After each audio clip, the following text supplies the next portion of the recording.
মা, আসলে আমার খাটে ঘুম আসছিল না, ওই জন্যই নিচে শুয়েছিলাম। আচ্ছা ঠিক আছে, ব্রেকফাস্ট রেডি আছে, তুই মুখ ধুয়ে চলে আয়। আর বৌমা, তুমিও এসো। ঠিক আছে মা।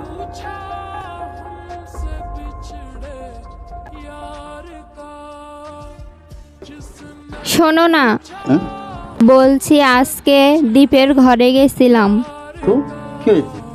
ভালো লাগলো না। দেখলাম দীপ নিচে শুয়ে আছে। দীপ নিচে শুয়েছিল? কিন্তু কেন?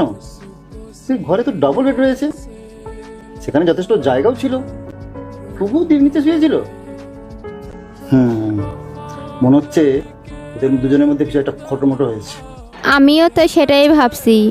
বলছি শোনো না, তুমি একবার দীপকে জিজ্ঞেস করো।